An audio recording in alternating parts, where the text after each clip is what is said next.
কেন প্রত্যেক বছর শ্রী জগন্নাথ দেবের 15 দিনের জন্য জ্বর আসে? লোককথা অনুসারে প্রভু জগন্নাথের এক ভক্ত ছিল যার নাম মাধব দাস। মাধব দাসের স্ত্রী দেহত্যাগ করার পর তিনি তার পুরো জীবন প্রভু জগন্নাথকে অর্পণ করার সিদ্ধান্ত নেন। শ্রী জগন্নাথ দেব তার এই ভক্তকে দেখে অনেক খুশি হতেন। প্রভু মাধব দাসকে অনেকবার দর্শনও দিয়েছিলেন।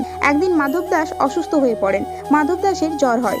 অসুস্থতার জন্য ওনার শরীর শুকিয়ে যাচ্ছিল। তখন প্রভু স্বয়ং নিজে ভক্তের সেবা করেন। এরপর যখন মাধব দাসের জ্ঞান ফেরে তখন মাধব দাস বলেন, প্রভু আপনি তো ত্রিলোকের নাথ, তবে কেন আপনি একবারে সুস্থ করে দিলেন না আমাকে? তাহলে আপনাকে আমার সেবা করতে হতো না। তখন প্রভু হেসে বলেন, তুমি যদি এই জন্মে এই কষ্ট ভোগ না করতে তাহলে তোমাকে পরের জন্ম নিতে হতো, আর এটা আমি কখনোই চাই না। কিন্তু তোমার এখনো 15 দিন বাকি আছে, তবে তোমার বেঁচে থাকা 15 দিনের দুঃখ কষ্ট আমি নিলাম। এই কারণে আজও প্রতি বছর 15 দিনের জন্য প্রভু অসুস্থ হন।